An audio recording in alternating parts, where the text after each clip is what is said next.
लालची कौवा बिरयानी वाला। पिता के गुजर जाने के बाद रमेश ने अपने पिता की चिकन बिरयानी की दुकान संभाल ली थी।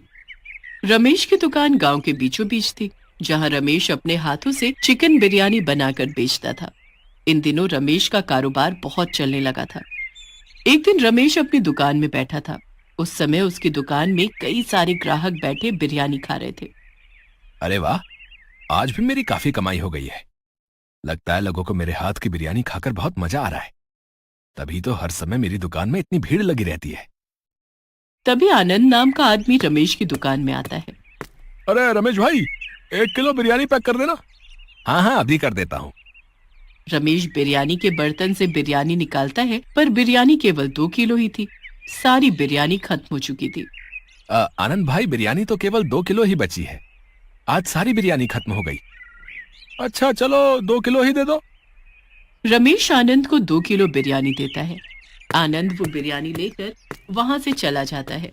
तभी रमेश अपनी दुकान में देखता है, उसकी दुकान की सारी मुर्गियां भी खत्म हो चुकी हैं।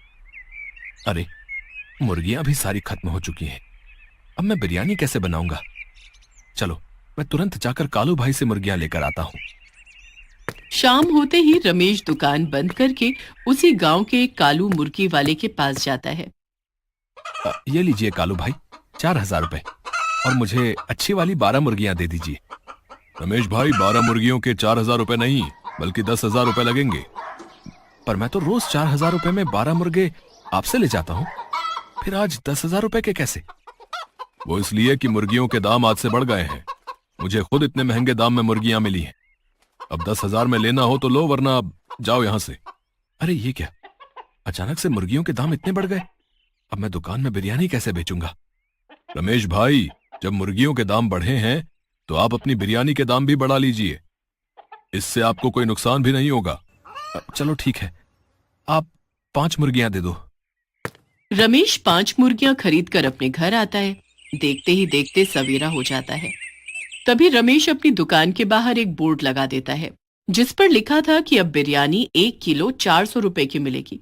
ये बोर्ड पढ़कर कई सारे ग्राहक वहां से वापस चले जाते हैं। ये देखकर रमेश परेशान हो जाता है। शाम तक रमेश की दुकान में एक भी बिरयानी खाने नहीं आया। अरे ये क्या, आज तो एक भी ग्राहक मेरी दुकान में बिरयानी खाने नहीं आया। अरे ऐसे तो मेरा बहुत नुकसान हो जाएगा। तभी आनंद फिर से रमेश की दुकान में आता है। उसकी नजर जैसे ही बोर्ड पर पड़ती है, वो वहां से जाने लगता है। तभी रमेश आनंद को आवाज लगाता है। अरे क्या हुआ आनंद भाई, बिरयानी नहीं खानी है आज? आपने बिरयानी के दाम अचानक से इतने ज्यादा बढ़ा दिए। ऐसे में कौन आपकी दुकान से बिरयानी खाएगा? आनंद भाई, मुर्गियों के दाम बढ़ने से मुझे भी बिरयानी के दाम बढ़ाने पड़े। अब इसमें मैं क्या कर सकता हूँ? इतनी महंगी बिरयानी, बाप रे, मैं तो नहीं खा सकता। आनंद भी महंगे दाम देखकर वहां से चला जाता है। देखते ही देखते 2 दिन बीत जाते हैं, पर अब तक रमेश की दुकान पर एक भी ग्राहक नहीं आया था। अब रमेश की बनाई सारी बिरयानी खराब होने लगती है और उसमें बदबू भी आने लगती है। अरे ये क्या हो रहा है? एक समय था जब मेरी दुकान में ग्राहकों की लाइन लगी रहती थी, और अब देखो मेरी दुकान में बिरयानी पड़े पड़े खराब हो रही है और एक ग्राहक तक नहीं आ रहा। चलो, अब ये बिरयानी तो खाने लायक नहीं रही, मैं इसे बाहर ही फेंक आता हूँ। दुखी होकर अपनी दुकान से बिरयानी उठाता है और बाहर एक सुनसान जगह पर वो बिरयानी फेंक देता है। बिरयानी फेंकते ही उसके आसपास कौवे मंडराने लगते हैं और उसको खाने के लिए वहां पर आ जाते हैं।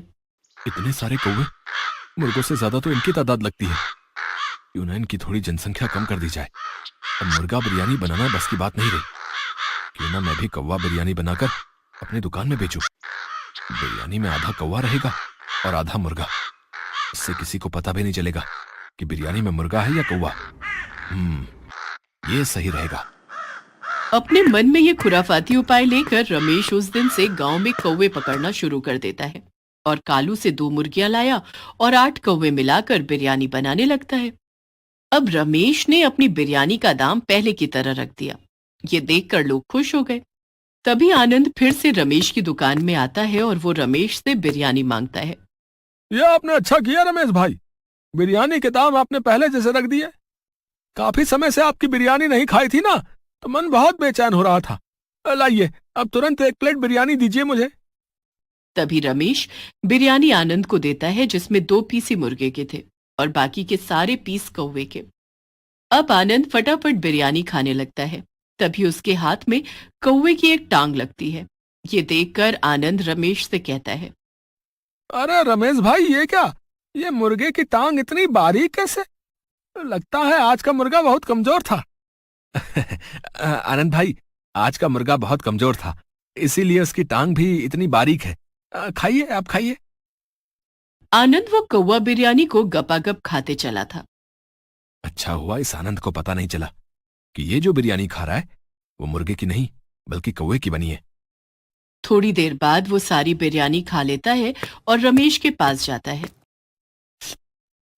वाह, बिरयानी तो बहुत ही बढ़िया थी भैया। ये लीजिए रमेश भाई, आपके पैसे। काऊ काऊ। अरे ये कौवे की आवाज कैसे निकल रही है रमेश भाई? अरे बाप रे, इसके गले से तो कौवे की आवाज निकल रही है। कहीं ये कौवा बिरयानी खाने से तो नहीं हुआ? काऊ काऊ। अरे ये क्या खिला दिया मुझे? ये कौवे की आवाज कहां से आ रही भैया? अरे मैंने तो आपको चिकन बिरयानी खिलाई थी आनंद भाई। काऊ काऊ। अरे तो कौवे की काऊ काऊ आवाज कहां से आ रही भैया? आनंद जैसे जैसे बातें कर रहा था, बीच बीच में उसके मुंह से कौवे की आवाज आ रही थी। ये देखकर आनंद बहुत परेशान हो जाता है और वो अपनी पत्नी सुजाता के पास घर जाता है। सुजाता आनंद के मुंह से कौवे की आवाज सुनकर हैरान हो जाती है। अरे क्या कौवा निकल के आ गए क्या? ये आपके मुंह से कौवे की आवाज कैसे आ रही है? अरे जब से मैंने वो काऊ काऊ रमेश की बिरयानी खाई है, काऊ, तब से मेरे मुंह से कौवे की आवाज निकल रही है। काऊ काऊ। क्या? ऐसा क्या खिला दिया आपको उस रमेश ने? चलिए मेरे साथ। सुजाता आनंद को लेकर रमेश की दुकान पर जाती है। उस समय रमेश की दुकान में कई सारे लोग बड़े मजे से कौवा बिरयानी खा रहे थे। रमेश भाई, मेरे पति को क्या खिला दिया आपने? सुजाता की आवाज सुनकर रमेश की दुकान में बैठे सारे लोग सुजाता की ओर देखने लगते हैं। जब से मेरे पति आपकी दुकान से बिरयानी खाकर गए हैं, तब से इनकी आवाज कौवे की तरह निकल रही है। ऐसा लग रहा है कि आपने कौवा बिरयानी बनाकर खिला दिया। क्या हुआ बहन जी? वहां बैठे सभी लोग सुजाता की ये बात सुनकर खाते खाते अपने हाथ रोक देते हैं। तभी एक कुलदीप नाम का आदमी हैरान हो जाता है। अरे बाप रे, इसका मतलब जिसे मैं इतनी देर से चिकन बिरयानी समझकर खा रहा था वो कौवा बिरयानी है। ये क्या बोले जा रही हो आप बहन जी? कौवे की बिरयानी कोई बनाता है क्या? मेरी दुकान में केवल चिकन की बिरयानी बनती है। तभी कुलदीप दौड़ता हुआ रमेश के पास जाता है। वो जैसे ही रमेश से बात करता है, तभी उसकी आवाज भी कौवे की तरह निकलने लगती है। काऊ काऊ। अरे मेरी आवाज कौवे की तरह काऊ काऊ कैसे निकल रही है? कुलदीप की आवाज सुनकर वहां बैठे सारे लोग हैरान हो जाते हैं। तभी एक यश नाम का व्यक्ति रमेश की गर्दन पकड़ लेता है। अरे ये क्या खिला दिया तूने हमें, चिकन बिरयानी कहकर? वहां जितने भी लोगों ने कौवा बिरयानी खाई थी, उन सभी के मुंह से कौवे की आवाज निकल रही थी और वो सब गुस्से में आकर रमेश को मारने जाते हैं। ये देखकर रमेश वहां से भाग जाता है। काऊ काऊ। सुजाता, मुझे डॉक्टर के पास लेके चलो। काऊ काऊ। हाँ हाँ, चलो आनंद, अब डॉक्टर ही आपके गले से कौवे को बाहर निकाल सकते हैं। सुजाता आनंद को लेकर डॉक्टर के पास जाती है। उस डॉक्टर के पास सुबह से कोई पेशेंट नहीं आया था। अरे वाह, चलो कोई पेशेंट तो आया। अरे डॉक्टर साहब, मेरे पति को देखिए ना। अरे जब से इन्होंने कौवा बिरयानी खाई है, तब से इनकी आवाज कौवे की तरह निकल रही है। क्या कौवा बिरयानी खा ली? क्या भाई साहब, लोग चिकन बिरयानी खाते हैं, मटन बिरयानी खाते हैं, और आप कहां से कौवा बिरयानी खाए? वैसे कैसी बनी थी कौवा बिरयानी? खाने में कैसी लग रही थी? स्वाद कैसा था? अच्छा था या बहुत अच्छा? अरे सुजाता, काऊ काऊ, ये कैसे डॉक्टर के पास लेके आ गई तुम मुझे? काऊ काऊ। आपकी आवाज तो पूरी कौवे की तरह निकल रही है। ऐसा लग रहा है कि मैं किसी कौवे से बात कर रहा हूं। डॉक्टर साहब, आप हंसना बंद करिए और मेरे पति का इलाज कीजिए। चलो अपना मुंह खोलो। थोड़ा और, थोड़ा सा और बड़ा मुंह खोलो। अरे काऊ काऊ, अब क्या मुंह के अंदर बैठ जाएंगे क्या? काऊ काऊ। बाप रे बाप, क्या हुआ डॉक्टर साहब? इनके गले में तो कौवा अटका हुआ है। क्या? कौवा कहां से आ गया? अब कौवा बिरयानी खाई है तो कौवा ही आएगा ना, चिड़िया तो नहीं आएगी। अरे तो इनका इलाज करिए ना। पहले मुझे इनके गले को काट कर अलग करना होगा। क्या? काओ काओ, गला काट दोगे तो मैं जिंदा कैसे बचूंगा भैया? अरे सुजाता, मुझे नहीं करना इस डॉक्टर से इलाज, चलो यहाँ से। काओ काओ। अरे ऐसे कैसे जाओगे यहाँ से? गला तो काटना ही होगा।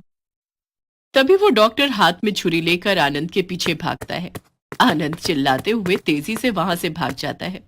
अरे आनंद, कहाँ भाग रहे हो? ये कैसे डॉक्टर के पास लेकर आ गई मुझे? ये डॉक्टर है या कसाई? मुझे मार ही डालेगा। जब मेरा गला ही कट जाएगा तो मैं जिंदा कैसे बचूंगा भैया? आनंद, देखो आपने इतनी बड़ी बात कही और एक बार भी आपके मुंह से कौवे की आवाज नहीं निकली। इसका मतलब आपका गला ठीक हो गया। अरे हाँ सुजाता, मेरा गला तो ठीक हो गया। मैं ठीक हो गया सुजाता।